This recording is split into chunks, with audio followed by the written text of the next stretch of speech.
Greetings. I'm listening. Good to meet you. I've been expecting you. For the good. You come get the voodoo. Hey there. And you are? Light be with you. You come to consult the spirits? Welcome to Orgrimmar. Have you come to serve the Horde? Shiny. Sail here. Me buy and trade. What? Sail here. Me buy and trade. What? Hello and welcome to Ctrl Alt WoW, the podcast for those of us who love World of Warcraft and love making many alts. Today is Sunday, April 26, 2020, and this is episode 660 entitled, Hello. I'm Aprillian, your host, and with me are my two awesome co-hosts. Hello, Constructs. How are you today? I'm feeling fantastic. How about yourself? I am awesome, considering things that are going on. I am dealing with it well because I am an introvert. Introverts United. Our time has come. And Grenegas, how are you? When my girlfriend saw my T-shirt that I wore last week, wow, since 2000. She couldn't stop laughing, and then she said, "You need to show that to your doctor." I said, "Why?" "Yeah, because talk with him about that stuff." I said, "Yeah." So I she had me wear it when I was at my checkup appointment with my EEG and all that stuff with my neurologist, and he said, "Go figure." Yeah, sure. It's right. Like, it's perfect. It's so it is. Yeah. I mean, we gamers now are the healthiest people out there now because we've been gaming and we know how to stay inside. Social distancing is our motto. It's our way of life. It's our way of life. Yes, exactly. Now, everyone else, now you know what we do, basically. Right, and how we stay sane. Yeah. So, what do we have going this week? We have, let me just check. We have still going on the Battle for Azeroth Dungeon event. Yep. Volunteer Guard Day is coming up on Tuesday. On Tuesday, yes. And we have a new PvP brawl. That's Arathi Blizzard. So that's right. the one with the limited view distance. Right. Which really is interesting. So it messes you up unless you're a hunter.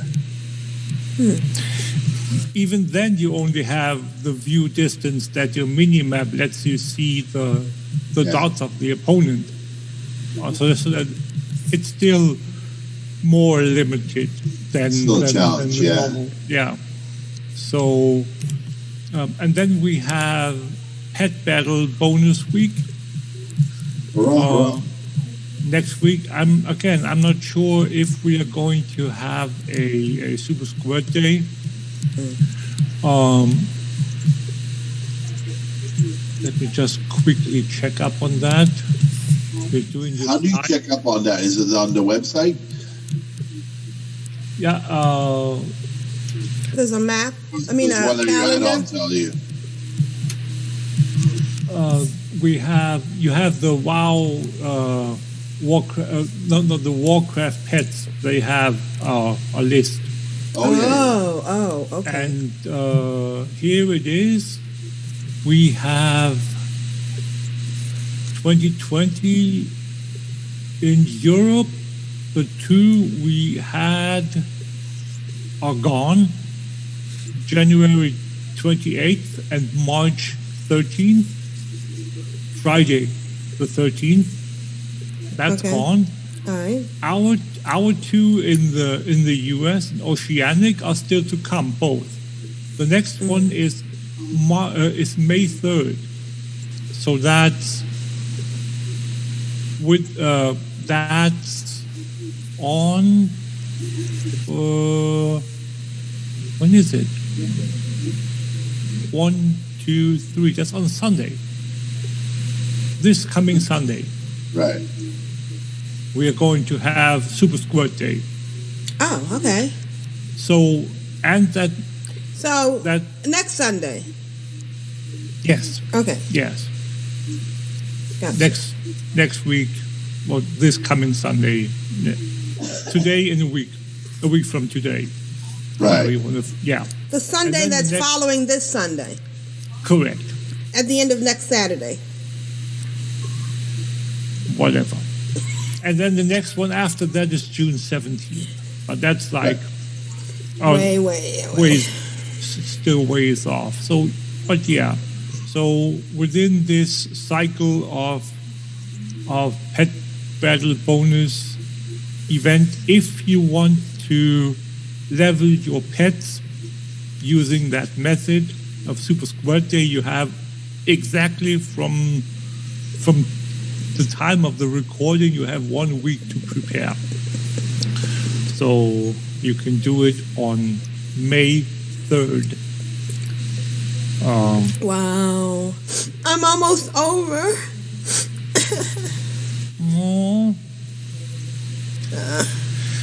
Yeah, and then we have, let's see, the Volunteer Guard Day, as Constance mentioned. It's the single day. It's a 1-day micro holiday. Yep. And then we have the big. Now, is there an achievement with that? Because No, there aren't. I think there's a feat of strength. You walk up to a guard and you ask them to put on a uniform. Then you become a guard. Right. And then you have to fight invaders. You can fight 10 invaders, right. 50 invaders, and then you get like a buff saying how many invaders you fought off. Mm-hmm. The invaders are usually weak, so like 1 or 2 blows they go down. Mm-hmm. But it keeps stacking, right? You're up to 50. Yep. I think is the buff. Oh, okay, cool beans. So, yeah, if you want to do that, and that's Tuesday. That's Tuesday. Tuesday, yes. And only that 1 day, and only in Stormwind and Orgrimmar. Right. Right. Of course. But you have to be Horde for Orgrimmar and Alliance. Okay. Yeah, that goes without saying. Otherwise, you can't be a guard. You just get squashed. Yes. By the guards. By the guards. That try to get the kills. Yeah. Yeah. And then we have on May 1st, so this coming Friday, we start on Children's Week. Oh, yeah, that's right. And we get to take kids around. No kids orphans. Around. Oh. That. What?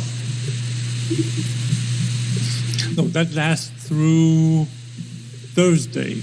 So it's yeah, you take orphans around. What are you talking about? No, it's okay. Yeah, you show them the messiness of war. Right. Yeah, right. Like how their parents died. Yeah, and so you can teach them how they're going to fight in the 5th war eventually. And die. And obviously. For the Horde! Yeah. For the Horde! For my dead mommy and daddy! And if you do not want to do anything with regard to the PvP achievements, and you want to have a somewhat decent PvP experience, take the week off. Yeah. Because it's anything but a pleasant experience. Or wear your Uber gear and go one-shot people. You cannot. you cannot one-shot people anymore. It's like really hard. Yeah. So just take a week off from the 1st to the 7th of May and let the people that want to get their achievements be among themselves so they can get it over with faster. And that's basically what we have this upcoming week. Alrighty. And oh yeah, obviously next Sunday, as it's the first Sunday of the month, Sunday. we start on Darkmoon Fair. Yes. And we still have our bonus. Experience. We still have our bonus, yes, obviously, because that lasts until the unforeseeable future. We don't know when they are going to launch the Shadowlands. Right, and there hasn't been any word yet on BlizzCon. Oh no, there hasn't, and I don't know. I know.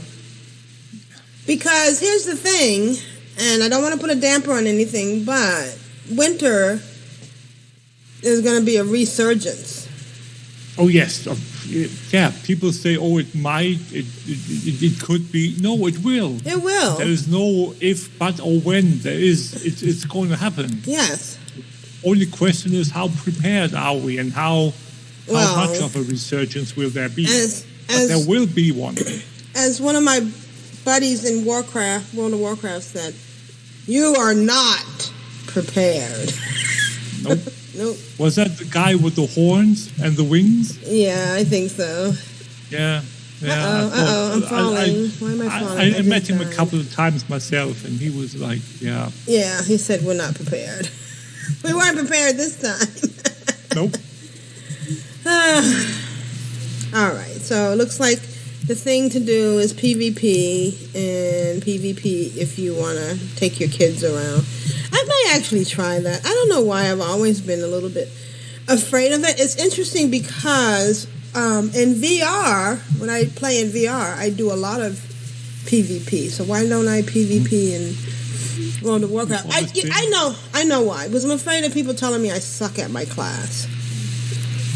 Well, at WoW, we have people who PvP on steroids as well. Like they dance and they're always standing behind you so you can't hit them. And it's like very, very, very intense, to say the least.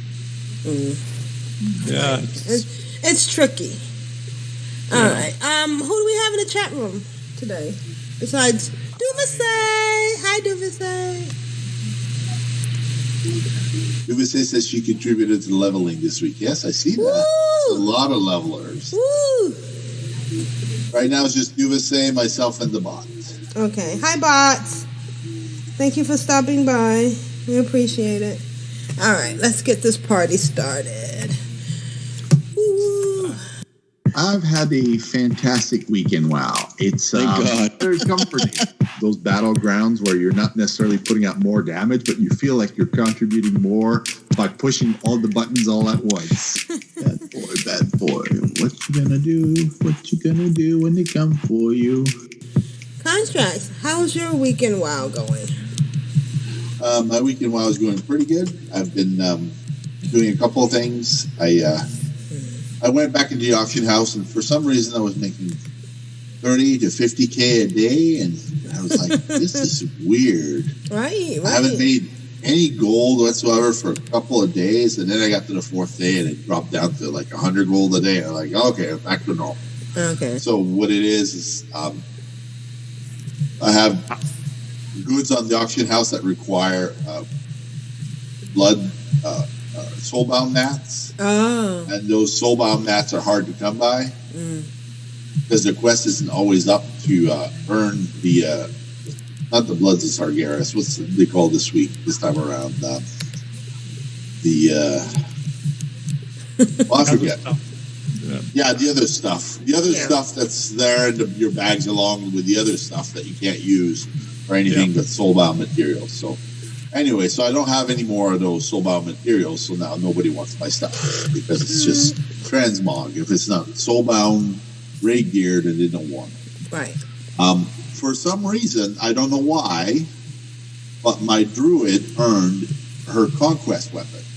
Oh. So I think what happened is I did so many missions leveling my horde characters, and I always sent my druid along to help out, that when you do a mission, you get 10 conquests per mission,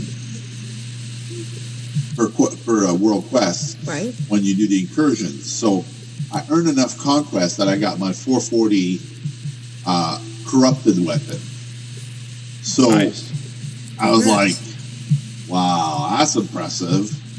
I said I could get the cloak, but also what I could do is try and go get my my mount from Legion. So I tried to do that, and I couldn't find a good guide, so I asked Grand Negus, and he showed me this one guide that says, you know, you just do the Legion Fall achievements. But I also found this other guide that said you basically have to have Pathfinder Part 2. So I sort of gave up. I was like, you know what, I'm just going to do everything, every quest to get the end of the dungeon quest for that specific region, for that lore master achievement to get the quest at the end that this one guide said. And I'm also going to do it at the same time what Grand Negus is saying, go to Legion Fall and do the Broken Shore quests, and I'm going to get all the achievements for I forget what the achievement's called, but basically it's an achievement with like the 12-step achievement, basically, which is as hard as any 12-step program. Once you start, you're stuck on that treadmill of going around in circle, killing rares, killing elites, then finding treasures. Then you have to go back and do like 8 world quests, and because it used to be 10 world quests, they lowered it to 8. And then you have to, I'm not sure whether you have to or not, but you have to get the Pillars of Creation, and then you have a world, a quest from your order hall, but your champions have to be eye level 850 or more, and it's like, oh my god, that's so complicated. So like, I was just going to do it all. Right. My druid's not going to complain because I need to level up enchanting anyway. So I'm leveling Legion in enchanting, and I'm getting... Wait a minute. Do your tunes complain to you sometimes? Yes. You're hearing their voices in your head? They complain when they have to repeat a lot of content, which I remember distinctly an argument with Grand Negus at the start of Legion. He was arguing that I only needed friendly rep, and I was arguing that I needed revered rep. And we both parted ways. Grand Negus on his accomplished and certain opinion that friendly rep was what he wanted, and I parted ways on my certain achievement that revered rep is what I wanted for my rogue. And now Grand Negus has all these champions order all done, and I don't. I have one order all done, everybody else doesn't have a mount. So going back now, it's like hindsight's 2020. Maybe I shouldn't have argued so much and just gone with logic at that point. But I wanted my revered rep on my main, and that's sort of what I did. And I think it's hard to argue the point of who's come out ahead, because Grand Negus has just done a fantastic job with his alts and his leveling, and he's getting transmog. I could never understand why he was doing all the order halls and getting doing Nightfall and over and over and over. I just did it the once, and I was like, that's it for me. I'm never doing it again. And look at me now. I'm doing it again. It's like Blizzard's put that treadmill there, and I'm going uphill both ways in the snow, and it's like, I don't know if I'm going to get the mount or not, but I'm certainly going to try. The cycle of life in World of Warcraft. Exactly. So the cycle of life can be cruel. Yeah. Yes. Nola or Noah. Nola. Mm-hmm. Yep. So anyway, I'm doing my guild updates right now, and I see there's so many levels this week in the level. It's like explosion of levels, and I'm like, I'm already tempted to reactivate my third account, and it's only been deactivated for like a few hours. Oh no! And I also did one thing. I was looking for I haven't gotten it yet, but I was looking for the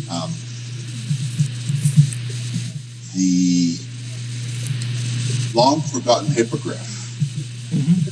Found some effervescent crystals. So I actually know what the crystals look like now. They're like little purple monoliths, and they just stand in the forest, and you have to find 4 of them within an 8-hour chunk. Supposedly it's not that hard, but I only found 2, and then after 8 hours I came back to the same crystal that I found before, and I clicked on it again.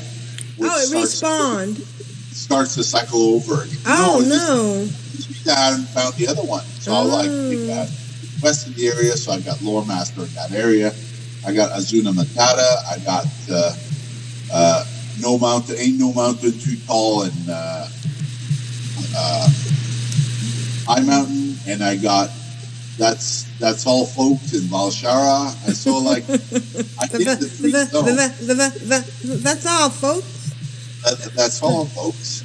And I've already got the Valajar done, but Valajar is not a revered rep yet. So I'm going to keep on doing Valajar quests until I get revered.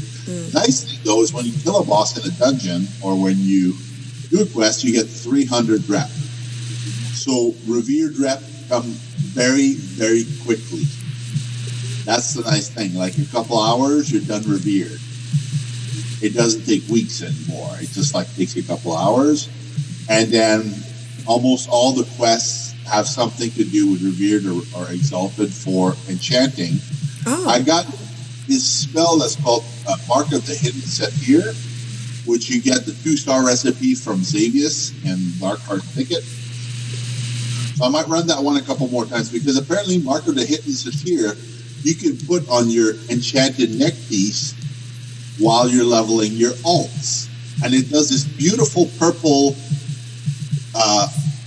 laser beam that attacks whatever target you're attacking. So if you're a rage caster, you get an extra cast off while you're doing dungeons, while you're leveling. So I was like asking a hunter, what is that spell? That incredible visual effect. And he said, oh, Mark of the Hidden Satyr. And I never understood where to get it until I leveled up my druid, because my druid has enchanting and herbalism. So my herbalism is maxed out. Apparently, you need to do some sort of, according to one of the guys, you need to do some sort of leveling your profession in order to get them out. So if I understand correctly, what the intent was, the vision that this Blizzard developer had when he made the mounts is he wanted people to be accomplished in both questing, leveling, reputation, profession, and have all 9 champions for the order hall in order to go into Legion. And at that point, they've already decided that they're not doing a patch past Argus, that they're leaving that content behind and they're moving on to the next piece of content, which is kind of what's happening now in the content for Battle for Azeroth.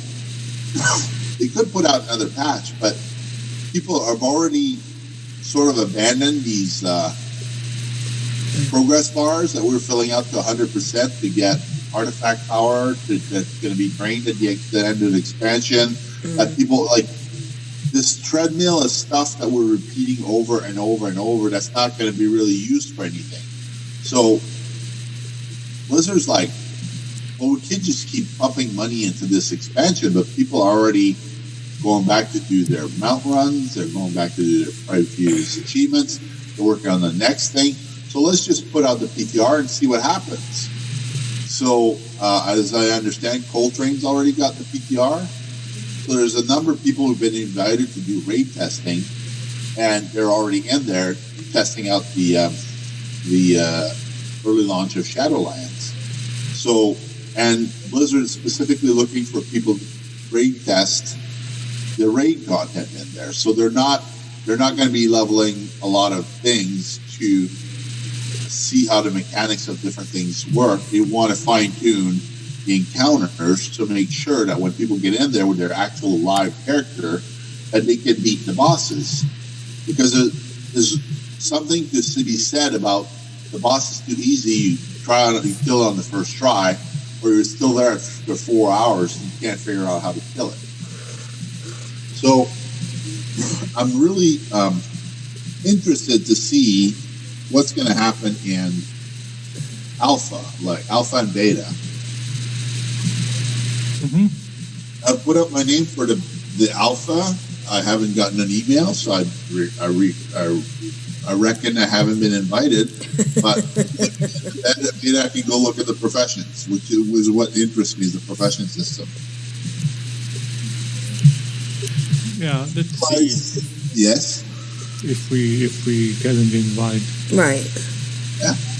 I realized looking at the profession system on my Druid that the professions are really there to slow you down and keep you engaged in a system that you could quickly grow out of.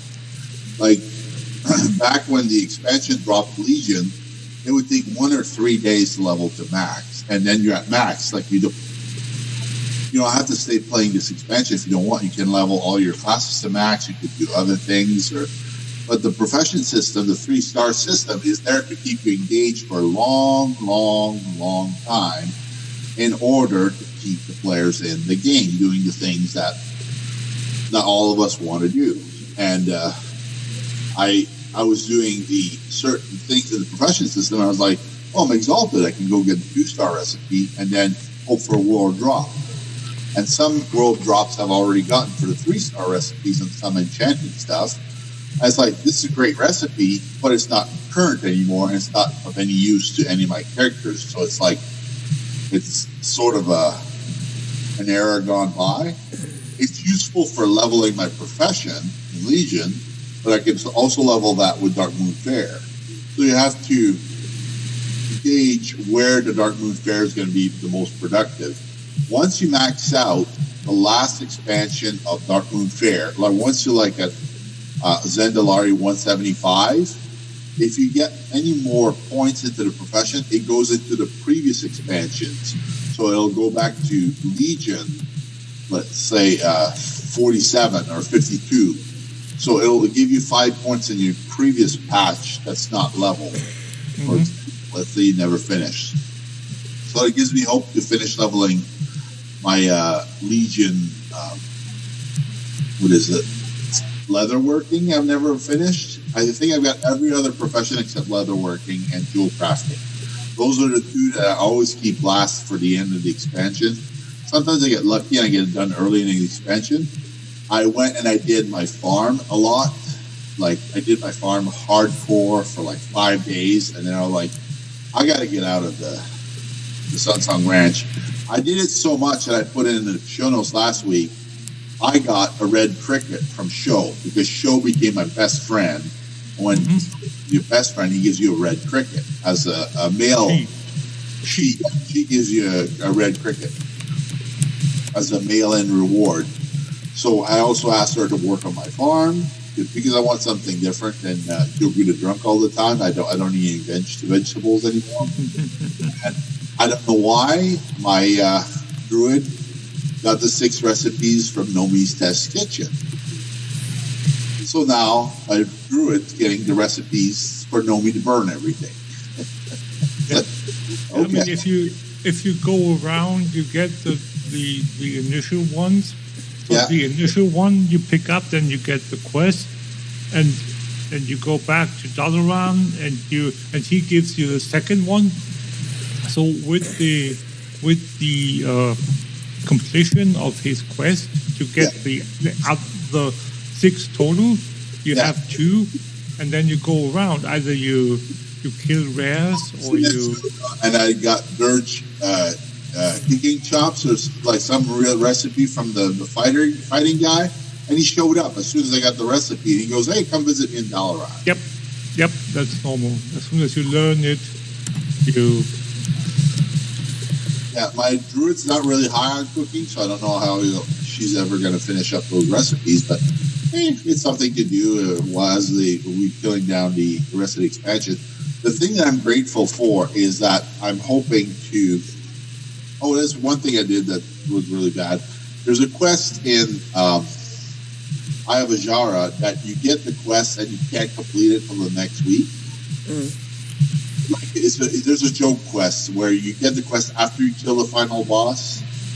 They drop a thing where you get the Ayahs into Alor or something like that. And I was like, oh, now I have to wait till next week. So I looked up the notes on Wowhead, and if you do it on Mythic, it'll actually give it back to you. So what I did is I upped the difficulty to Mythic, and I went and I did it again. I did it actually 4 times. So I did it to get the quest done for the Heart of Zinta Alor. And I also got it done on regular difficulty for the Tide Stone at the end. Mm-hmm. Like the pieces of Tide Stone, and then you have to go back in there, kill Paresh. Paresh is like the first boss in, but you have to go kill all the way at the end the priestess girl with all the arms, and if you kill her, then you complete the quest. So it's a kind of a roundabout way of doing things. And I tell you, I spent hours and hours and hours and hours and hours looking for those little stones. They're not very big. They're, I would say, the size of your leg on your character, basically the effervescent stones. And I have an add-on that shows me where they are on the map. I'm guessing there's one of them that's underground because I found 3. So there's one that I haven't been able to land on or find it or come across. And then I'm hoping that I can multi-box or multiplayer the end quests so that multiple people can loot it. I don't know how it works, but I know I've seen it where on the Secret Finding Discord, they give away those mounts. They find all 4, and when they're at the 4th, I guess they don't turn it in. They just wait for the person to all click at the same time. So I'm hoping that works. And that's pretty much been my week. But I've had so much fun this week, just playing hours and hours and hours and working on the auction house. My EU account got another sale of a 3,000 gold hammer. So I upgraded all my gear to level 90. So now I can level up to 90. All my heirlooms can keep going. I just don't have the rings yet because I don't have a garrison to earn the rings, and I haven't done the fishing contest on the Sunday there. Yep. The Stranglethorn Extravaganza to get the fishing ring. Right. But that's pretty much been my week. Awesome. Very nice.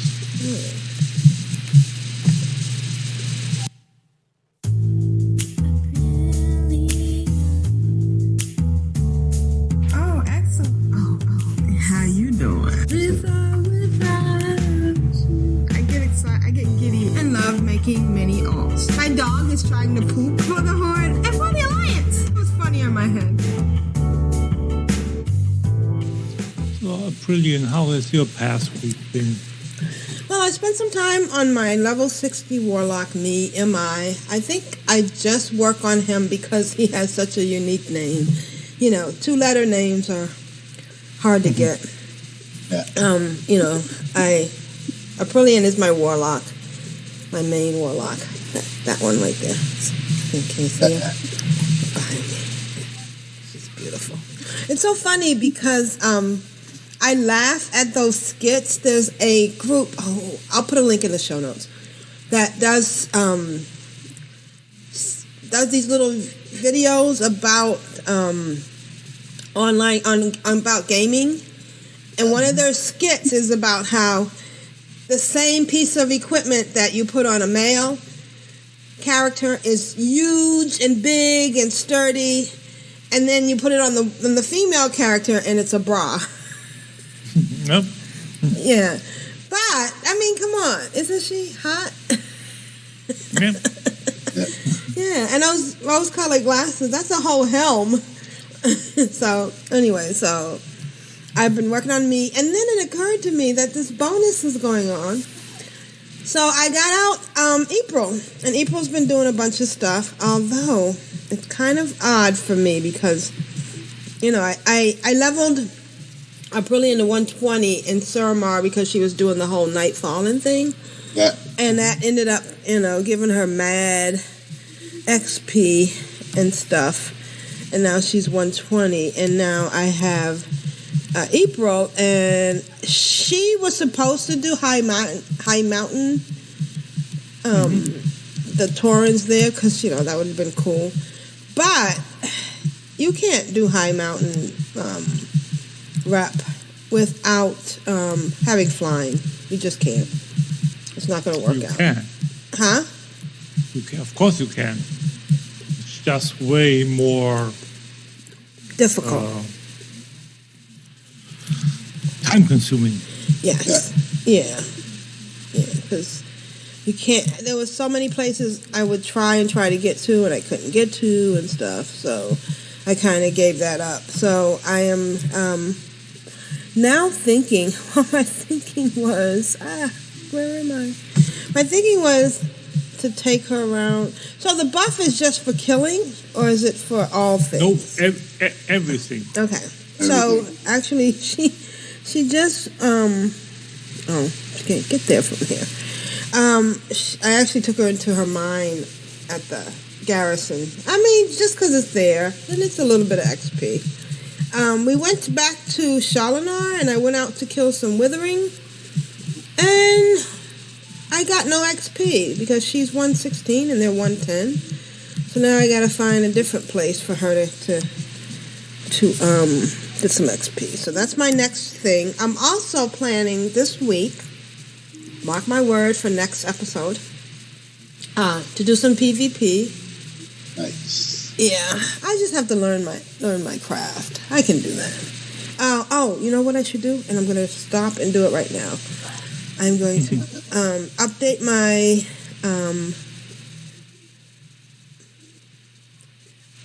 my Twitch, my add-ons, because what was that thing for the rotations? Max DPS. Yes, Max DPS is not working anymore, so it must need to be updated. And I am going to learn my craft and do some PvP this week to get ready for Children's Week. So my goal is to get oh, okay. It's telling me I don't have any add-ons, but it's because it automatically defaults to classic. Like, what are you talking about? Right. And so my goal is to get she's at 116, so 120 shouldn't be that hard with this bonus. And this is the right time to do it. I'm also going to look at some of my other teams, and I have an Iron Man somewhere. I'm gonna pull out my Iron Man. And did you hear the news? Lita's engaged. I heard. Let's do a shout out to Lita. And whoever the lucky person is that will have her as a spouse, because you're very, very lucky. Plus, she's such a good cook. Yeah, so congratulations, Lita. And that's about been my week. I've been to my garrison. I've gotten a new... oh, shoot. I'm logged out, so I can't tell which one I just got. But I'm... oh, that's interesting. Oh. So I just got on Twitch, and it said WoW Pro has an update. Yes. Yeah, but you couldn't do it through Twitch before. No, you still cannot. No, it just it just said open. It had me open something. It actually let me download through that. So. Yes and no. No, yes and no? Okay. So what did it do? Because the full version, the full update, you can still only get through the website. You can get the trial version update. Oh, okay, I see. So now Switch. I got to go through the website. All right, that's fine. Yep. Okay, well, that's nice to know, though. All right, and that's been my week. So I'm going to go now into download WoW Pro, and I'm going to focus on leveling. They cut back my hours at work, so I have a little bit more time, and what better way to use my free time than to play World of Warcraft? All right. Yay for World of Warcraft. Hurrah.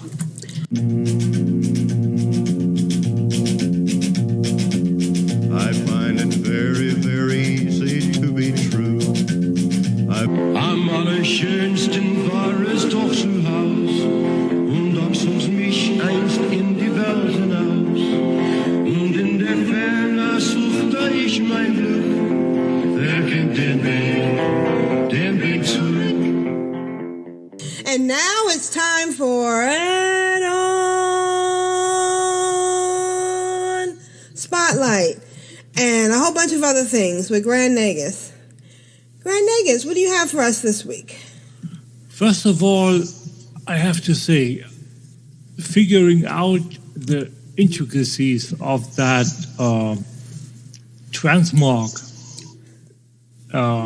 add-on stuff that I wanted to talk about is way more difficult than I expected, because there are some of the elements that I wanted to talk about that I can't until I've got proper updates for them, and some of them are out of date, some of them have workarounds, some of them have working versions that are fan based updates.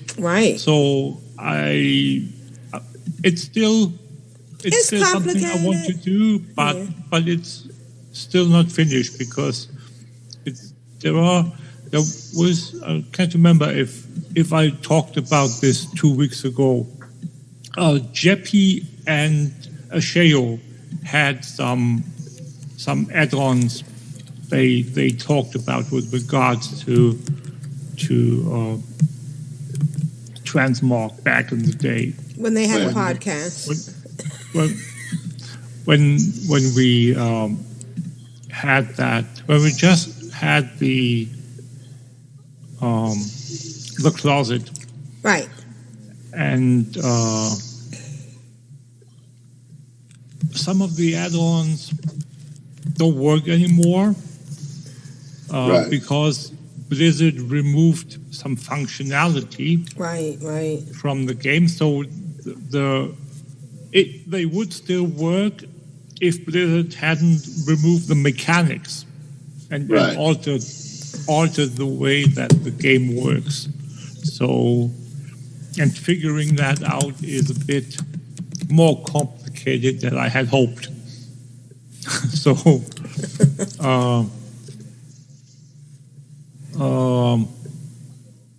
my little shaman, my dark iron dwarf shaman, just dinged 100 a couple of minutes ago. Oh, congrats! Thank you. So now I'm in the abyssal halls. I'm in the dungeon, the Throne of Tides, I think. Yep. To get my restoration artifact, and let's see how that turns out. Also, I had got an achievement earlier that I hadn't gotten in I don't know how long, and that's Shoot for the Moon, which is complete the Shadow Moon Valley bonus objectives. So on the I'm not sure if it's available on the Horde side as well. It should be, because I think the bonus objectives are neutral. So you have in the Shadow Moon Valley, you have 4 bonus objectives, and I went and did them all. Normally, I don't do all of them because there's at least one that is a little crowded area where it is. But since I was already 95 when I started, the objectives hunt, so to speak, I thought, why not? And they give you roughly 170 to 200,000 XP per objective completion. So that's quite a bit, considering you have about, let me see, of the XP needed for the 101st level is just shy of 500,000. So if you go and do all the all the objectives in Warlords of Draenor, you start in your respective starting area, and then you go through the Gorgrond and Talador, and if you need to, you can go down to Spires of Iraq, but that's rarely needed, and they are quite difficult, those objectives, because you don't catch up on your gear if you only do the objectives. So your tune doesn't keep up its power evolution along with the evolution of gaining levels. So your character becomes proportionally weaker. So the higher you get in the content, the weaker it gets. And I would think that, or in my opinion, the ones in Spires of Iraq, the objectives are the hardest ones to do. So that put together with the fact that you don't get as good gear, or hardly any gear, unless you are lucky enough to loot gear from treasures that you find that you can actually use. You are bound to not get gear at all if you only do the objectives. You get maybe the odd green piece that you loot from a mob that you kill when doing the objectives, but beyond that you don't get any quest rewards because you don't do any quests, or hardly any. So it's a nice and easy way to do it, but if you keep it to doing the objectives all the way through Talador, and then if you still need stuff or experience in that case, you just go and collect the treasures in Spires of Iraq. Go and get the offerings first, the 5 offerings that are in the zone. What the offerings have, why are the offerings so special, you might ask? If you don't know, they are the items that you loot are unused items. So, and what they do is they give you a bunch of rested XP on top of the XP that you get for looting the item itself. So you get basically double the amount of XP. Usually it's a little more than a quest's worth of experience. but it's a little less now because we have the 100% buff.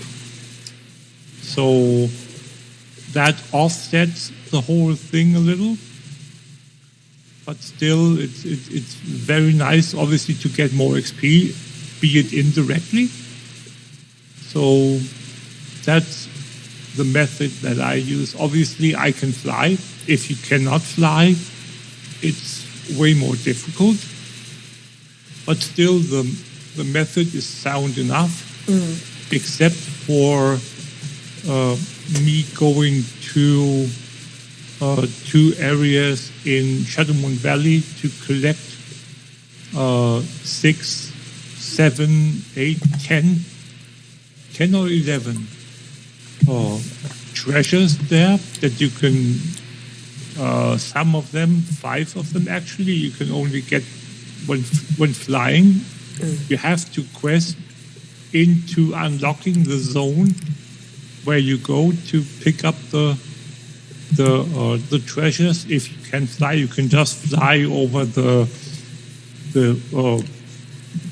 field, the force field that keeps you out when on foot. So there is that. But for me, it's basically Warlords of Draenor is a really fun way to go through the leveling experience. If you really, if you have flying and you really stick with it, you can make it from 90 to 100 in roughly 4 hours, I would say. Maybe a little faster if you have a character that can kill faster. As I said, I play a Resto Shaman. You can hardly kill her. I think I died only once from a NPC mob pack. I died twice more because I play in war mode. So there were 2 hordes that did their honorable thing and killed me, which is okay. I can totally live with it. Right. It's the risk you take for the 10%. Oh, it's 25%. Oh, 25%. Excuse me. 10%. The horde gets 10%, and the alliance get 25%. Yeah. Oh. Yeah. Well, that sounds fair. No. Well, it is what it is. It is what it is. Yeah. So, horde gets the short end of the stick again.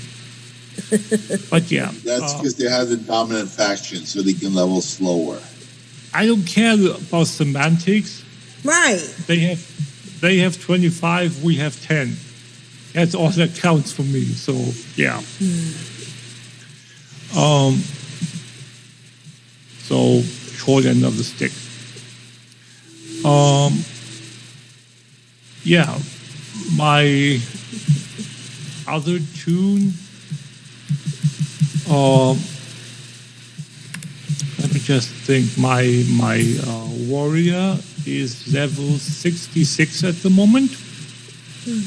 So that is why I don't have a 110 this week to talk about, because I split my leveling time between 2 tunes. So with this tune now, as I said, being 100, and the tank, the prot warrior being 66, I would imagine I can get both of them to 110 for next week. But again, no promises, just a feeling that it might happen.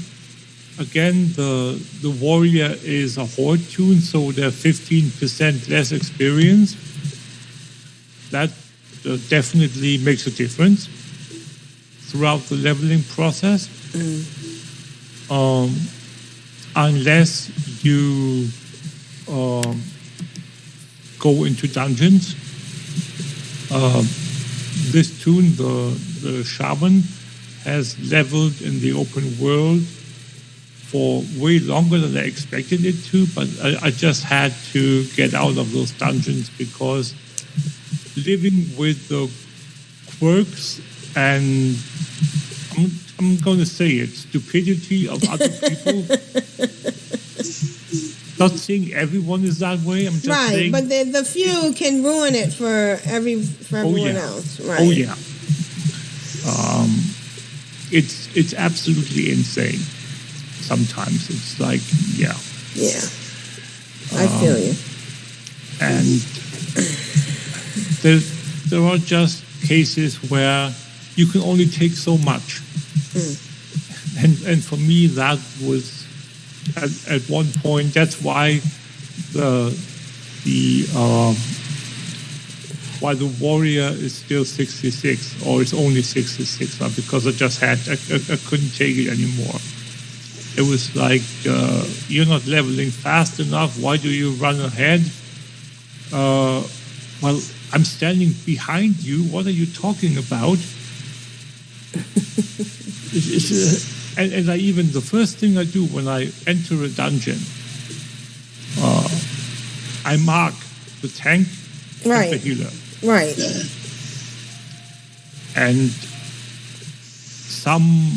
I think a rogue said, "Why are you running so far ahead?" I said, "Guy, look at the purple icon. That's me. Where am I? I'm behind you. That's too far ahead for you. I don't know what you want." Right. So yeah, it's just a thing when people think they have to play the game of DPS pulls. I said, sure, I'm going to stay back. So I stood back when people were thinking just because they play a paladin healer, they can go ahead and tank and kill the first boss. They could with 4 people. So why do they need me? So after the first boss was dead, I left because I let them play the way they wanted, apparently. And then I could immediately requeue because the first boss was dead. Yeah. So if you leave before the first boss is dead, you get the deserter debuff.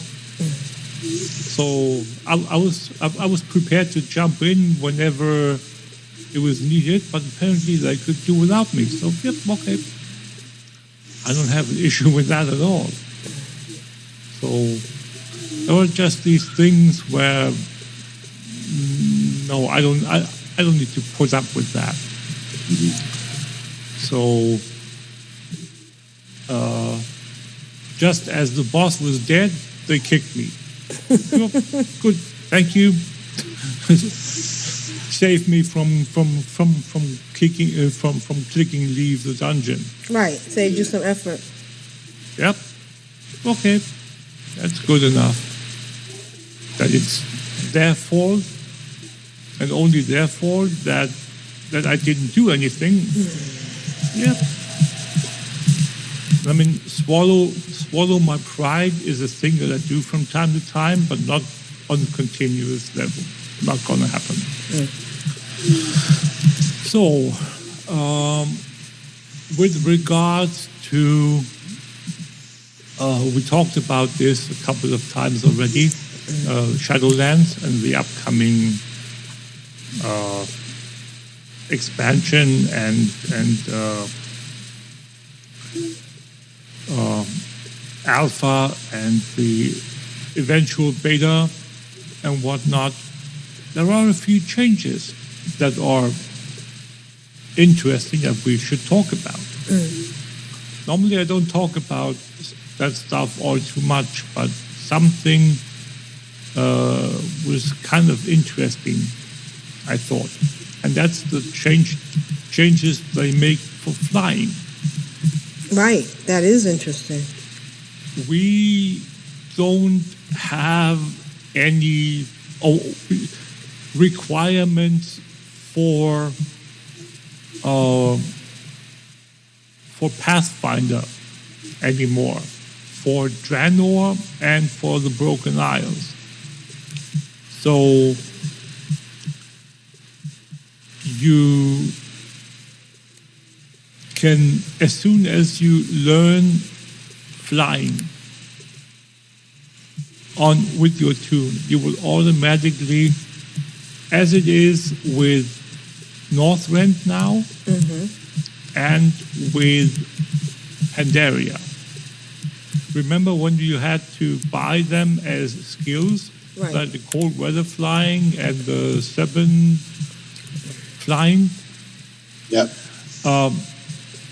It's kind, and then they removed it at the start of BFA and just gave it to us.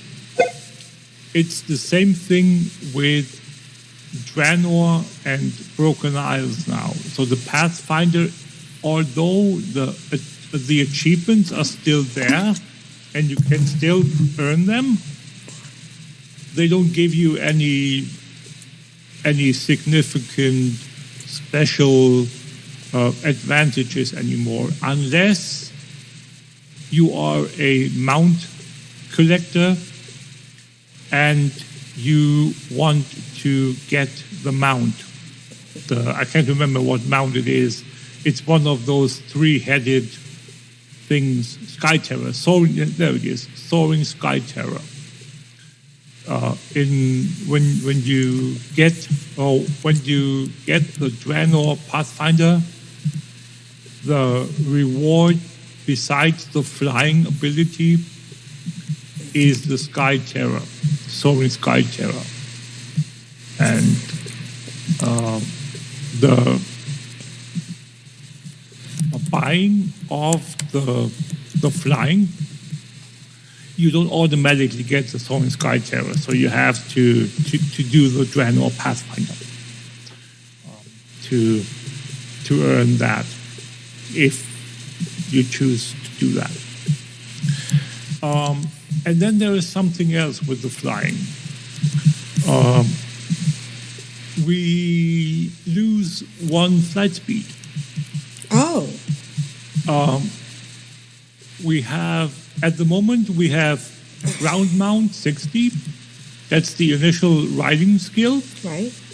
Then we have the 100%. That's the epic ground skill of 100%. Then we have the 150 flying mount speed. We have 280, the epic flying. And then we have the turbo flying, the 310. With Shadowlands launch, we are going to lose the 280. So we are going to go directly from 150 to 310. So that saves us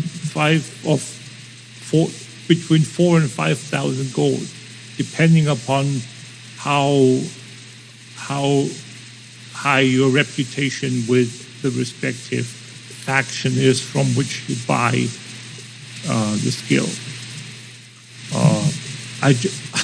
The other day, funny thing, the other day I saw a tune that bought flying in Old Dalaran from the vendor there, from the trainer there. Why would you do that? Yeah, that's kind of crazy. It's 5,000 gold. It's 1,000 gold more expensive than if you do it in Stormwind or Orgrimmar, if you have full exalted rep, that is, of course. Right. But there is no that trainer has no discount. Same with the trainers in Honor Hold and Thrallmar, and in the 2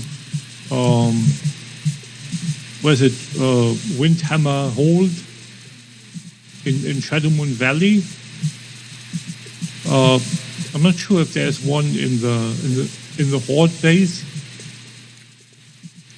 but there probably is, but I'm not sure. None of them have rep discount. Why would you buy there if you can go and even if you save 250 gold, that's always worth doing. Just hard back, go through a portal, go down to or up to whatever flight trainer you have, and save 250 gold. I mean, if you have 10 million gold, I personally would still go and save 1,000 gold. You never know what you might need those for. So there are things that, it's something that, I don't. Tomcat is whispering to me. He's kind of creepy. Understanding is not required. Right. So the short of it is we don't have the 280 flying anymore, and with the 310 we get the flying for the expansion. Now that's one part. The other part that I thought, when I first read that and I'm scrolling through some pages to see where that is. Let me just see.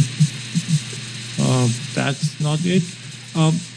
The other aspect of it is that as nice as it is to have cheaper overall flying because you save the 4,000 or 5,000 gold. Right. It's nice to have the speed. And nice the speed and the lack of requirement to unlock. There is a downside to all of this. And that downside is no initial flying in any of the expansions. Oh, well, yeah. Well, that's obvious because they want you to experience. No, not that. Oh. Not that at all. Oh. That might be something, but it's mechanic. It's the new mechanic of chromitime, which is the following. You level from 1 to 10 in your respective starting zone or in the new starting experience, the little island you get. Right. And then you go either to Chromi and do Chromitime, which is like focus on one expansion experience to level you from 10 to 50 and then enter Shadowlands content. Or if you are a new player, completely new player, you don't have the option to go through any of your race-specific starting zone. You are automatically put into that new experience, and then you automatically, without exception, are put into the BFA content to do that. There was no choice there. You can always go back later and experience the stuff. But apparently Blizzard wants you to experience the latest stuff that happened, so you know the things that went on that transcend and lead into Shadowlands, which is a logic thing. Right. So that's those two things are the two versions of leveling experience you can choose between. If you are a recurring player, and you don't want chromie time, you can ignore that or opt out of it, and you can level as if it's like today. You can do that. There is no problem there. You have that option. Now, if you play from 1 to 60 today, as is the normal vanilla experience, and then you go into either Outlands or Northrend, you already have, and then you go and buy the flying. Then you can immediately go and fly in Northrend or Outland. And then you can immediately fly in the Cather zones, in Pandaria, granted, if you have the flying skills, you can fly in Waters of Draenor, you can fly in all the subsequent expansions, if you are attuned to those. Right. With the new Shadowlands flying unlock, you play from 1 to 10, which is 1 to 60 now, and then you go into whatever experience forward. But at level 10, you can only learn 60% ground mount speed. So that means you start in Outlands or in Northrend or in Pandaria with 60% riding speed. At level 20, roughly one zone through the experience, you learn 100%. So another zone later, you learn at level 30. That's when you learn the initial 150 riding experience, which is flying.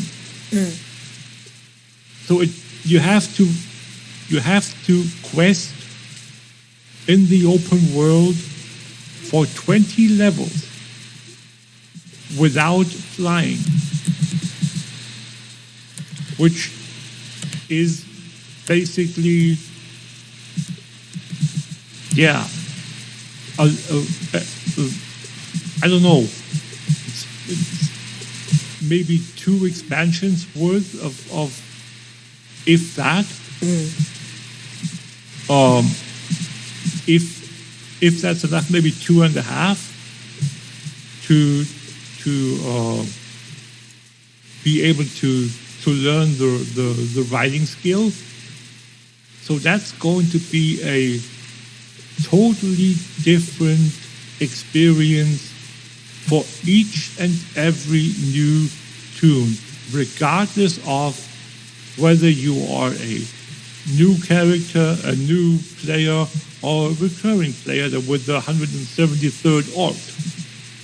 You cannot get expert riding, which is the 150% flying, until level 30, which is more than halfway through your experience from 10 to 50. So it's a trade-off. That's a huge trade-off, yeah. Not sure if I would have liked that, or if I do like it at the moment. Obviously, if Blizzard chooses to stay with that, it's going to be a huge difference now. Imagine you have to run past the Fell Reaver again. I know. Wow. Yeah. So and go through Jade Forest or the Shadowmoon Valley and Frostfire Ridge on foot. That's like something, or going to Gorgrond on foot. That with the terrain there, that's something that we really have to reacquaint ourselves with the ground routes of the respective expansions, because we won't be able to fly until like more than halfway through our experience of questing. But 1 through 16, before you get riding speed, you have that toy that you can buy from the heirloom vendor, which gives you all the flight paths. So that won't be so bad. Right. Where is that for any of the expansions? Well, I can tell you right now, I was doing the Legion Pathfinder quests, and I wasn't flying everywhere because it was just too time consuming. So I would get on flight paths quite a bit, and the whistle. I don't know what the whistle mechanics going to be like, but if the whistle's available, Blizzard can say that'll put you close to one of your known flight paths. I don't know yet. Whistle mechanic has always been, regardless of expansion, it's the third is upcoming, is the third whistle expansion we are going to get is Shadowlands. We always got it at the end at max level reward for attuning ourselves, doing all the content.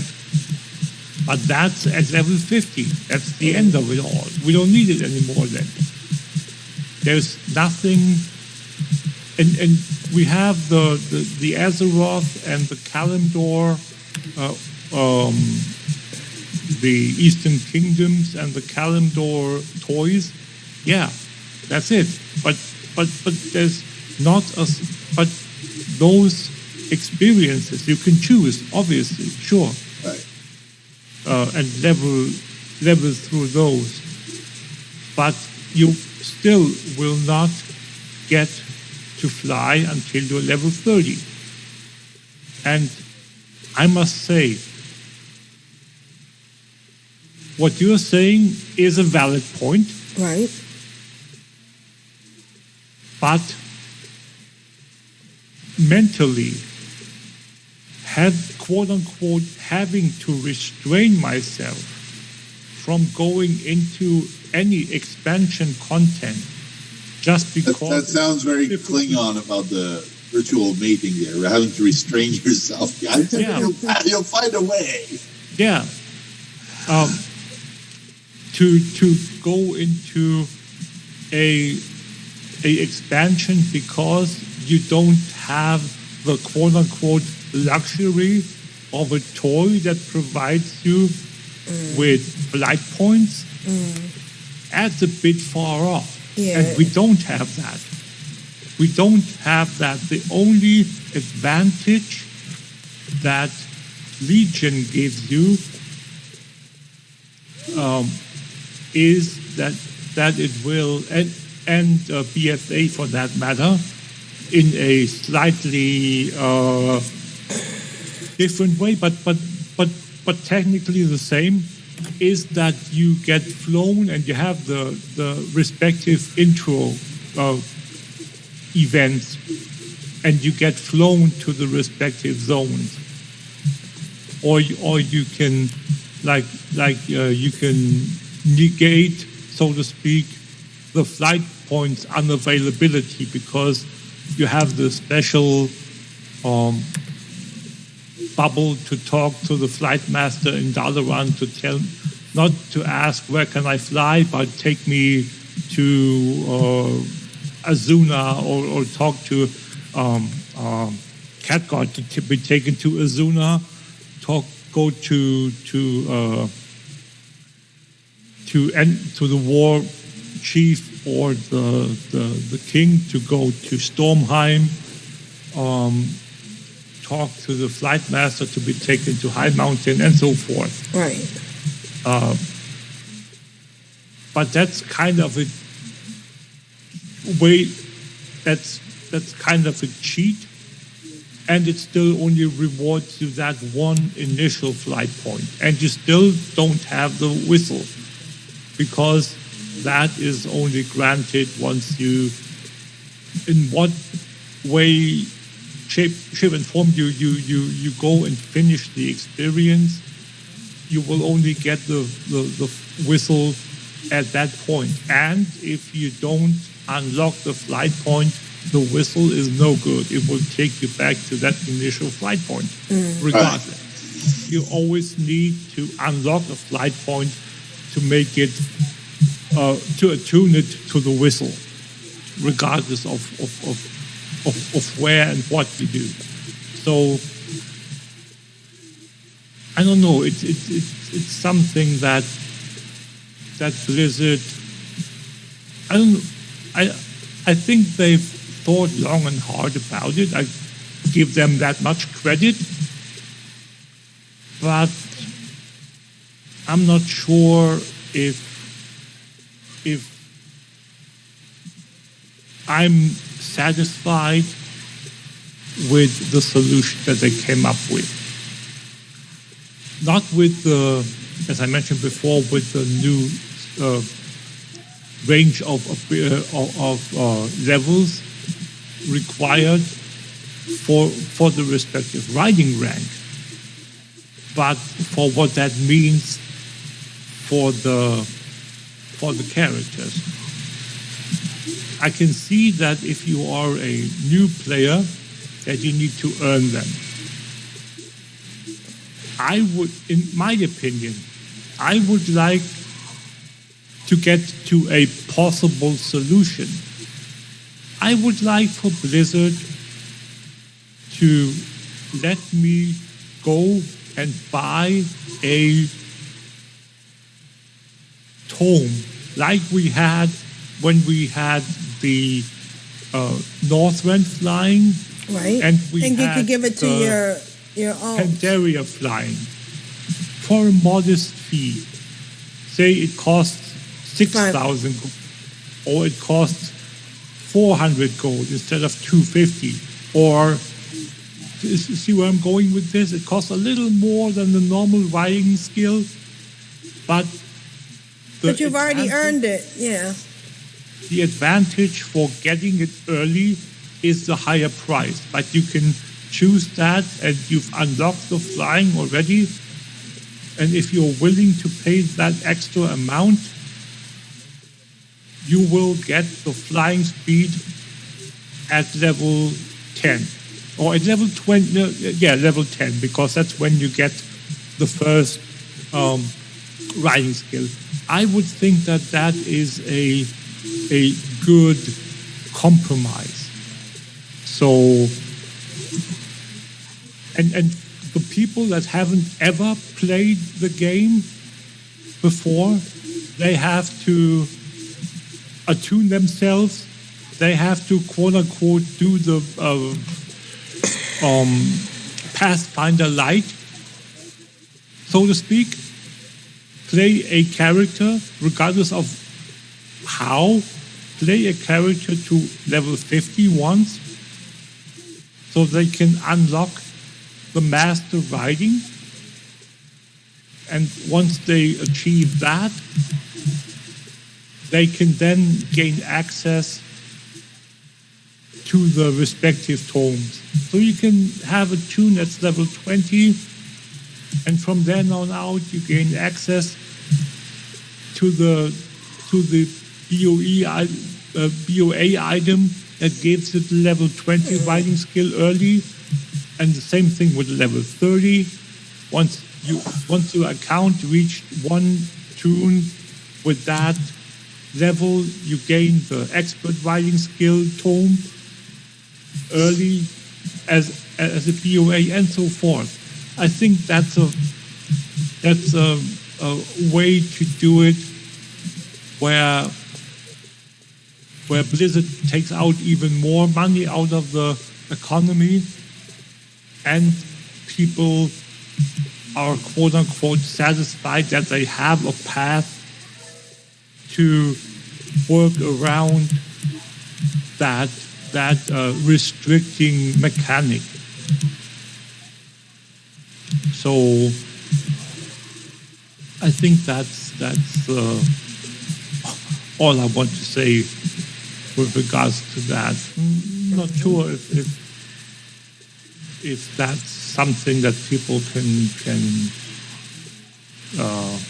work with, but I think it's a fair compromise. What do you guys think? I think it's a fair compromise. Well, all I know is no matter which route Blizzard takes, somebody's going to be there unhappy. are those who are going to abuse the system. Like how? Once they have flying, then the price of the mats is going to skyrocket or tank. Because then they can gather at accelerated speeds. Right. So the latest expansion always being the one where the money's at, they have to time gate that a little bit. If you want to pay for it, no. Consvex, you're not. You don't. I'm just talking about the level up experience. I'm not talking about proper Shadowlands content. Right. I'm only. Well, that's one of the weird things. Is one of my tomes that I bought, the tomes for flying for Pandaria. It didn't turn gray. It's still in my bags. I bought that tome for Pandaria from the black market auction house for 1,800 gold, and I still have it. It didn't turn gray. It didn't like become null and void. I don't need it to learn flying, but it's still in my bag. So Blizzard still has those items in the game to learn flying at a certain level. So like I'm thinking they probably have some ulterior motive, or they're going to turn it gray later, or like you said, they're going to make a mixed path whether you want to pay for the item or you want to do a progression system. They just forgot about it, I think. It's possible. Because when the cold flying thing was removed, they removed the item from the vendor, from the trainer. And I bet you that if you go to the trainer in your respective shrine, they won't offer you the item to buy. You can only buy them, or they're not going to be available on the black market auction house anymore either. You probably had bought that quite a while ago, right? I bought that when the black market was a thing. Yeah. When it was still Pandaria and whatnot. Yeah. See, so that's and why should they change an item that's bound on account? Right. That's like that special item type that they usually don't meddle with. So if you had a tome of cold weather flying, that probably would be the same category. It's just you've had it in your bag for God knows how many years now. Yeah. They're all in one character. They're all my shaman, right? Which he holds them because he got nowhere to put them. Shaman. Yeah. So yeah, that's it. That's just something Shaman. but it's nothing that is available anymore, and I doubt that Blizzard is going to change that because it's an account-bound item, and it doesn't have any consequence for anyone but you. But you, right. So. And 3 other people. There's no economical disadvantage for anyone else if you delete it or if you don't delete it or if you keep it in your bags or not. It doesn't matter. It's just an item that's lost its purpose. Just want to say hi to Matterhorn. He just showed up in the chat room. Hey, Matter. Hey, Matterhorn. Welcome. Hello. Hello. Hello. It's you. So with the whole, to bring that to an end, with the whole flying mechanical rework, I'm not really sure whether I approve of it or not. But again, I would really like to see those BOA items being introduced so you can buy them. I mean, they did. It's quite out of left field to draw that comparison, but they introduced a new BOA item at the beginning, I think, of BFA, or whenever with the new mount equipment. You can buy the water walking mount equipment. There's also an enchanting one I found out. Yeah, but that's not a BOA. It is. It's a reg. I'll link it up if you want. There's an item you can make to attach to your mount. Yeah, but those are I think each crafting profession has their own mount equipment that they can make, but they're not BOA. They're tradable, sellable, usable on the auction house. They're not BOA. The only BOA. Okay. They're not BOA like you say. The light step hoof plate is one that gives you an extra 20% speed boost, and you require level 20 to attach it to that particular mount. Yep. So the only BOA item, that's the only BOA mount equipment item is the one from the anglers, because people were up in arms, and rightfully so, because it quote-unquote devalued their water strider and their rep grind for the anglers and so forth. And that's why Blizzard said, okay, we are going to put that... I have to pull away for a minute. I'll be back. Okay. Sure. Why they put that on the quartermaster of the anglers to compensate the people that grinded the rep with the anglers, so they can just go, I think they're 80 gold, something like that, like not even 100 gold.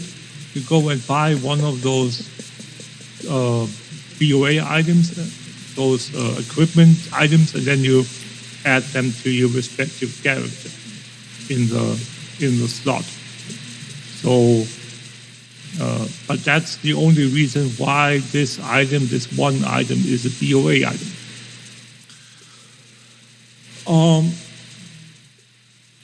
So that basically is one of the things that I'm not quite sure as to what to think of with Shadowlands flying. Let's see how it all evolves. The other thing, that's just as a side note, with the lack of necessity of the Pathfinder, the necessity for the rep grind has fallen away. And kind of the reason for the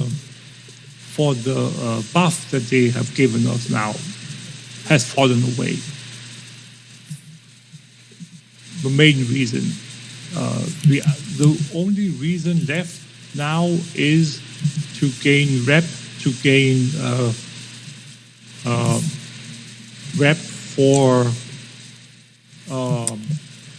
for the Paragon caches. Because remember, initially you needed rep for the allied races. Right. Then they removed that requirement. Have they removed it now, or is it going to be removed in Shadowlands? It's removed. Okay. So the necessity for rep with regards to that is gone. And now they remove the requirement for the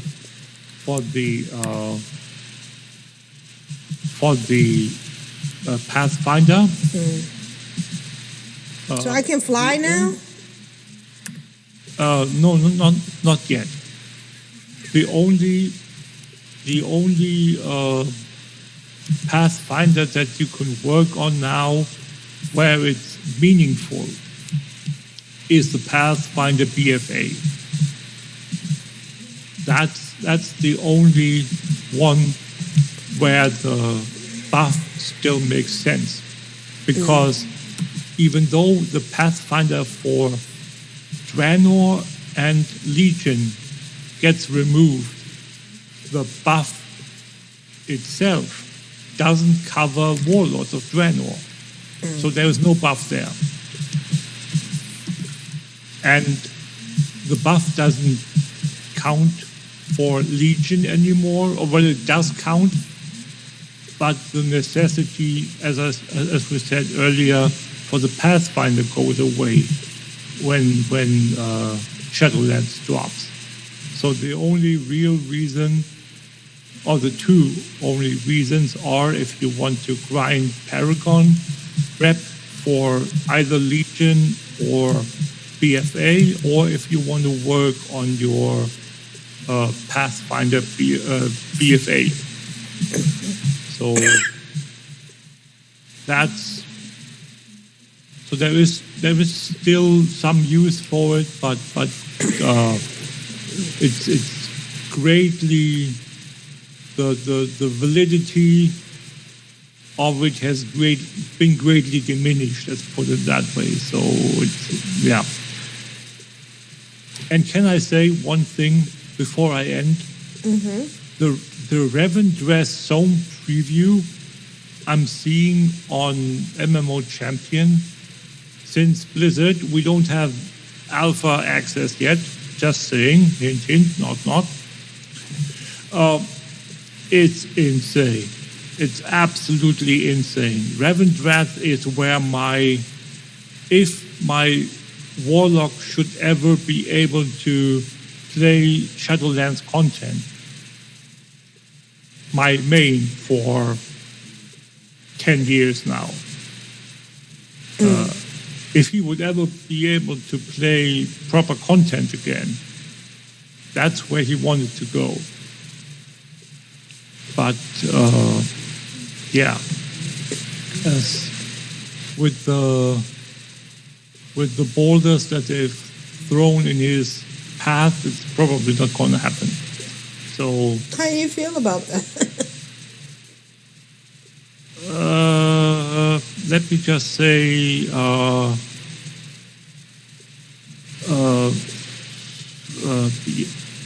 I can't say here. And I could, no, I'm You're not going to say. You're going to be a gentleman.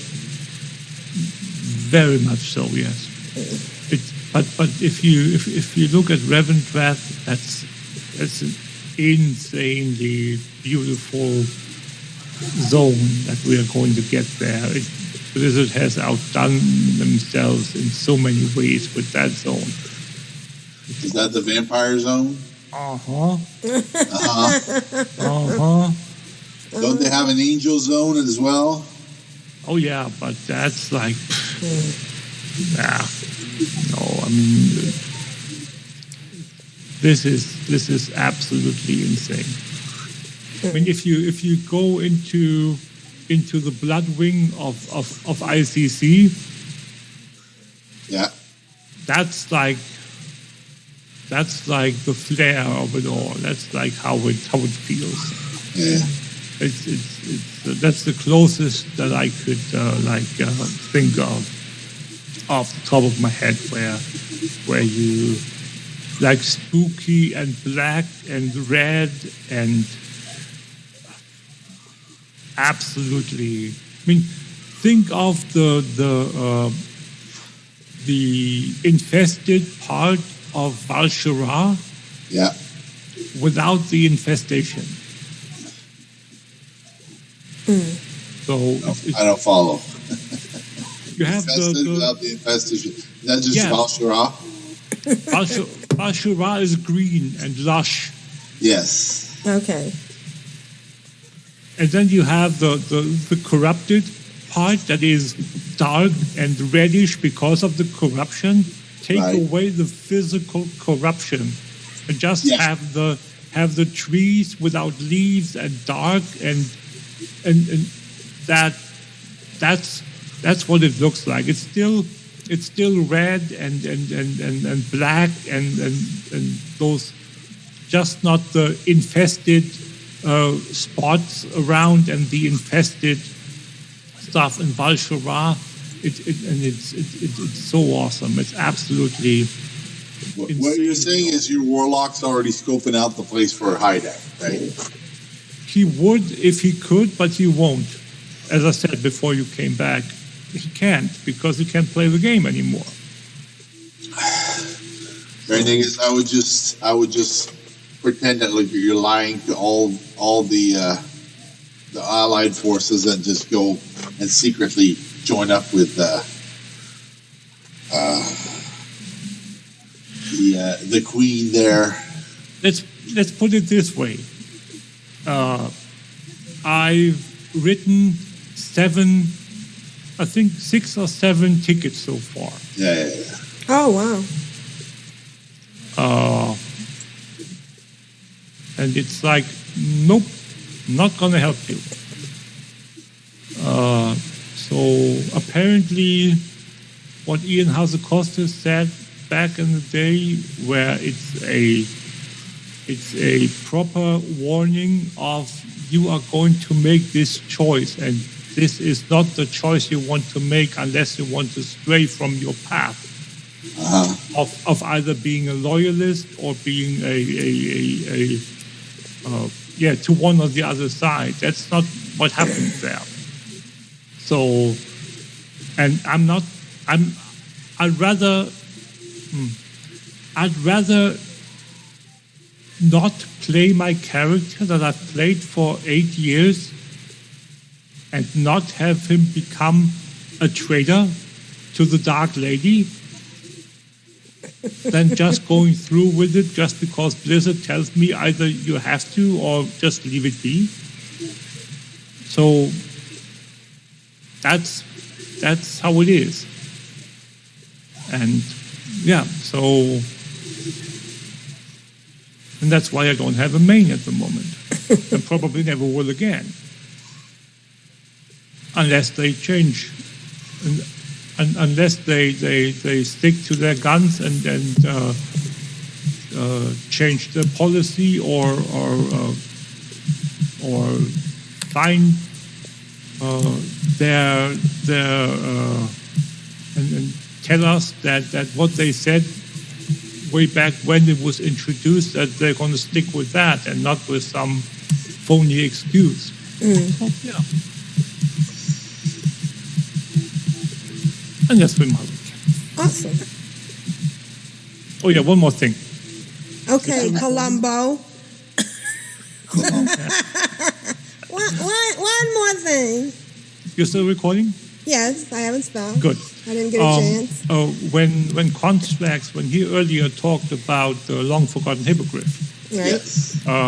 I sent him a link, and I can add that as a little kind of add-on spotlight. There is a handy notes module that's called the long forgotten hippogriff. So if you want help in finding those crystals that he talked about, constructs that is, you can download that module for handy notes, and it will show you the locations, the potential locations of the crystals. And that's been my week. All right. Just to go back, I can't even get these other mounts out of my mailbox, the hive mind. So I have 3 in my mailbox, but I have 1 in my bank. So I'm just going to leave them there, see what happens. All right. I don't know why that happened. That was kind of weird. All right.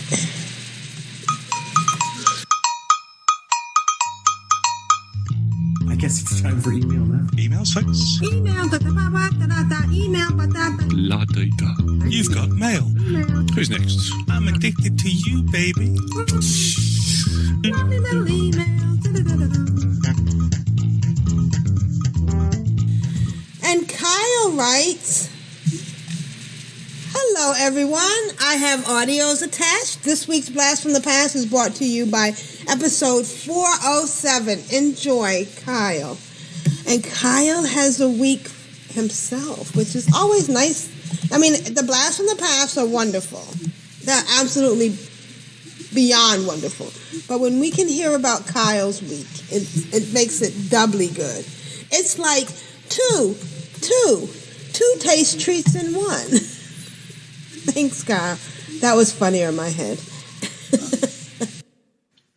Hello, Control. Well, Kyle here. I had one really amazing thing happen today. So there's this guild that I'm a part of. I'm still a part of. And 2-3 years ago, maybe, it was like, you're really actively raiding. It's like, they were fantastic. I loved them. We were raiding Legion content, and it was a blast. But then, one day, they decided to migrate over to a different server and onto the Alliance, and I hum and hawed, and I couldn't bear to transfer my character over and make them Alliance because it was my second character ever, and it a lot of sentimental value. So I just stuck around in that old guild. I did make an Alliance character there, but then I got busy and never joined them for raids, so whatever. Anyway, so the guild has been around still. It's dead. Nobody's really logging on or doing anything. So a couple months ago, I had an El Jeppy moment, and I'm thinking, ooh, hey, look at this. The Guildmaster has been offline for 6 months. Do I want to become Guildmaster? Do I pull a Jeppy? And I was going to sleep on it for a few days because, ethics and whatnot. And then, of course, the day I go in and I'm going to take over the guild and make it my own, the Guildmaster come back on. So I'm like, crap. So, I still keep playing. I always log in at least once a week just to keep my characters in the guild active. And, of course, the guild master would always be logging on every now and then too. So I just leveled up characters, whatnot. Well, anyway, this week I logged into my character, and to my surprise, one of my characters got promoted to be Guildmaster, and the old Guildmaster left. And so, since no other players are active on the guild, I think the last active one was probably 6 months ago or a year. It's my guild now. I made all my characters officers. I demoted all the other officers. It's my guild now. And so I've been waiting for this day for a long time. I mean, I wanted a guild of my own for my own characters, but I just never got the gumption to, do a guild charter and bribe people for money and to sign it and whatnot, because lazy. And I really like this guild because I love the guild name. I'm not going to share it yet. I will later because, I don't want it getting out or whatever. But anyway, so it's a really clever guild name, and I love it, and I want to keep it. So, and now it's mine. So I'm going to, let it sit for a few moments, and then I'm going to start booting people off, and it's going to be my guild. And the people there, they haven't logged in for years anyway, so they're not going to know the difference. I now have a guild of my own. Yay! So that's the big news of my week. I've just been leveling and tinkering on other words, but I got this guild that I've been having my eye on. And so the lesson is, don't pull a Jeppy, don't steal a guild because it's available, and karma will repay you. That's been my week. Take care, everybody. Oh, wow. How cool of you. And by the way, I have to say, one of us. It's kind of nice to have your own little guild. And see your patience paid off. So can I say, don't be a Jeppy, be a Kyle. I have a story of my own. Not quite that way, but kind of similar. Oh. When I talked about this a few times already. When I had health issues, I was in the hospital for 7 weeks. Right. Back when I still was playing on EU servers, and people kicked me out of the guild. And then, but apparently, this is kind of a no moment. They didn't kick all my tunes out of the bank guilds. So after I was like, yeah, sure, that's something that I didn't steal anything. Right. Not that. Right. But back in the day when that was like when it was really expensive for a single person to have a guild with that many bank slots, bank slots, and so forth. And then eventually, they after they kicked me out, they left the server. Me not being one of them. So, what the mechanics, how it works, is that you, when the guild moves servers, they usually becomes level 2 at that point when it's a level 25 guild. Yeah. Right, so, but the person left becomes guild master. But they only moved their guild. But apparently they quote unquote forgot about their one bank guild that I was still guild master of. So all of a sudden here I was with like 3 or 4 tunes of mine in it. No other tunes from anyone else except 2 with like my still to this day best friend. She had 2 of her tunes in there. And then here I was with a tune in a guild as a guild master of a guild with I think 5 bank slots, half of half of which were like full. Oh wow! So it was really, and I mean, there wasn't much gold in it, like 10,000 or whatnot. Right. But that still back then in Canada days, that was quite a sum of money back then. So I never talked to any one of them again, but I just kept that stuff. So yeah. That's what they get for kicking you. Yeah, I mean, we were so good friends that we even were invited to their wedding, to one of the guys' Oh wow! So and still they yeah. Anyway. All right. So thanks, Kyle. That's great. Now let's listen to Kyle's Blast from the Past.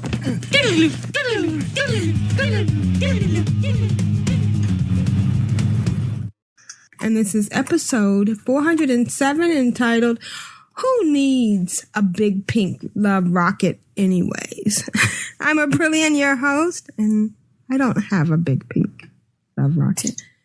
And with me are my 3 awesome co-hosts. Hello, Lita. Do you have a big pink love rocket? It doesn't exist. I swear. It does not exist. That damn thing.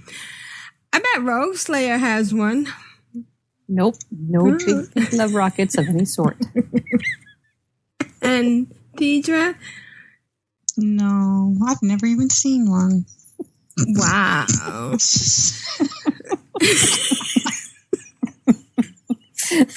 This portion of the episode brought to you by We Are 12. Yes. Nice chat room. Do any of you have one? Shaya says he needs one. That's what she said. The only problem is if you're playing for a long time in the game, you can only ride it for 4 hours. After that, you have to call a doctor.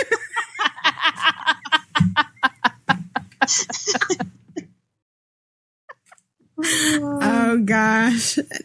Let's go on. Hi, chat room. Moving on. Shaya says his is soul-bound. I should hope so.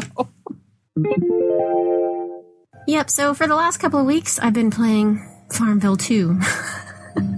Yeah, not the same. I miss my garrison. Everybody in my garrison is probably bored out of their skulls, just, sitting around playing Hearthstone with that dumb human wearing an orc mask. What's up with that guy anyway? I want to kick him out of my garrison every single time I see him, but I can't. Anybody know what his story is? Benjamin Brody, I think his name is. Benjamin Brode, something like that. He's just asking to get his butt kicked. You know what I'm saying? He's all like, I'm super excited to be here. And I'm like, you better keep walking, buddy, because as soon as I figure out how to beat you up, I'm going to. And I'm going to take your Hearthstone toys also. Anywho. So level 36, I'm in Stone Talon. I'm in the Deep Reaches mine. I know it's a mine, whatever. I'm doing good at this. So I'm out there. I had my bear, and you have to plant bombs at each of 3 or 4 support beams. I don't remember which. And I needed one more, and I was right by it, but it was down a level. So I'm like, oh, okay. I got myself to where, the tracks are kind of above it. And so I jumped off the track. I said, be right down there, and I'll plant the bomb. Well, my bear took the long way. So the bear ran along the tracks until the tracks hit the ground and then came back over. And I've got some mobs, trying to fight me. So I'm fighting. I'm like, bear, come help me. Oh my God. But here comes bear. Bear comes charging in. Yay. Bear is dragging 3 mobs along with him. No, bear. Okay, we can do this. So where I'm fighting. Bear's not freaking fighting. I bet bear was on assist. I don't know what happened. Something to do with her being, beyond range and then coming back in again. She's just like hanging out, taking a little bath while I'm getting beaten. And I had just gotten feign death. I'm like, feign death. And I had died just before I hit feign death. So, no. I ran aside, made it to 36. Wow, which is funny because my previous my previous high Iron Man was also in Ironicide, who had gotten to 39. Wow. So Ironicide the Hunter is doing well. A little bit ironic. I love my little bit ironic. She's a warlock because gnomes can't be hunters. What's up with that? She wants to be a hunter. Gun. So she's doing the zone hopping and the love quest running and the bracelet making and she got the Nation of Adoration. She actually got all 4 of her bracelets in. And if you look at the screen, the show notes, you'll see, I had never seen this before. At the Dark Moon Fair staging area, they're getting ready. Yeah. The little workers are there thumping their stakes and putting up their banners. Oh, how cute. Yeah. So I took a little screenshot of her and Jarduke, her minion, watching the carnies getting ready. So then she went over to Dark Shore and was gathering the corrupted tide crawler flesh. It's one of the early quests. And I saw her and she starts going, ah! You know how little gnomes are when they're getting beat up. And I'm looking around like, who's hitting me? Ah! And look, the crawler's dead. What's going? Oh my God! I'm almost out of air. Or I was out of air. so she was drowning. Oh, how sad! and she burst through the surface just as you have died. Really, spirit. Oh, how horrible. Oh my God. It was awful. So now I have Ironbreaker, Human Hunter, who is level 6. This was just this evening before the show.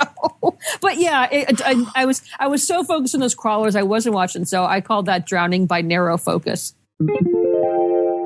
Grand Nagus says that the reason that gnomes can't be hunters is because they aren't in tune with nature, because they are originally mechanical beings before they got affected by the curse of flesh from the old gods. Who knew? But that does not make sense for quite another bunches of classes and races combinations. So I agree. I think gnomes should be allowed to be hunters. Yeah, they should have I'd like to run around with a little gnome with a pet. Yeah. They should have like a little karmic purging process that if you go through this, then you can be a hunter. There you go. That would be the way to do it. A quest chain to allow you to be a different class. Yeah, exactly. Awesome. Or maybe with the next expansion. Yes. Allow you to add a class or something. Sweet. This is Aprillian for the Horde. This is Lita for the big pink rocket. This is Rogueslayer for the Horde. And this is Tidra for the chat room. You were really going to say it, weren't you? You were going to say it.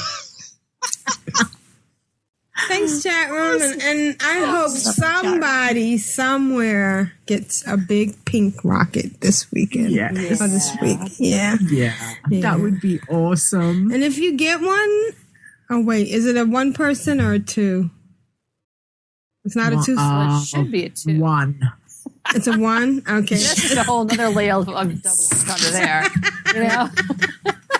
It's only for solo play.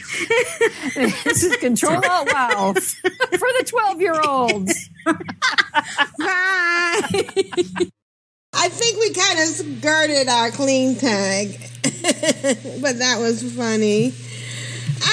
And speaking of which, Duvasay did get a pink rocket. Yeah, love rocket. Have you ridden it for more than 4 hours? All right. Thank you, Kyle. That was fantastic. And oh my God, Rogue Slayers. You know, I said I was going to try an Iron Man, but I don't know if I can do it. But there are different permutations now, so it's a little bit easier when she was doing it back in the day. All right. So thank you, guys. And that was a nice blast from the past. Courtesy of Kyle. Can we just give Kyle a round of applause? Kyle, you are fantastic. Your editing is wonderful, and you are fantastic. All right. Now's the time I get to play this. We're clan of darkness here together. What's in an egg that we can't weather? Apocalypse. We've all been there. It's the same old boss. Why should we care? We're clan of darkness here together. What's in an egg that we can't weather? There's nothing that we can't face. Except for bunnies. Constructs. How are the clans of darknesses and Control Alt WoW and Nevercook and Worm Rest Accord doing this pandemic? Well, Juvasi joined us at the start of the show to say that she'd been busy, and she has indeed. I looked at the individual guilds at the start of the show, and the one on Worm Rest Accord is kind of quiet, but the one on Winterhoof, oh my. Little bit green, work at level 10, working at level 20, Green Entine at level 30, Blood Rager at level 50, Isobel at level 80, and I think on Earthen Ring we have Gale at level 110. Wow. Gale at level 100. And at level 120 we have Deathwind. And this week, and this week only, having earned the achievement Time Flies When You're Having Fun, Gale has reached exalted status with Kinds of Darkness. Awesome. Congratulations. We need a song. Well, he already said it, but I guess I can sing it. It's funny how time flies when you're having fun. Congratulations, Gail. You're awesome. Yeah. Alrighty. So we will be recording next Sunday. And hopefully have a lot more leveling because everybody's home. It's been a great show. Thanks for everybody for joining us in the chat room. Anybody have anything to add? Thanks, John. I'm just happy doing old content. I don't know what it is. The new content, Grand Niggas said how he wasn't comfortable with nightmares, the visions. I don't feel compelled to do them. I don't know what it is. Maybe if I had a recurring group of 5, I would be all in there. But just myself, I'm not as appealed. Well, that's the beauty of World of Warcraft. You can play it your way. Exactly. Which is nice. All right. Well, this is Aprillian for the Horde. And this is Constrax for Pathfinder Part 2. This has been Grand Negus. Rule of Acquisition number 19. Satisfaction is not guaranteed. Hi, guys. Hi, guys. Hi, guys.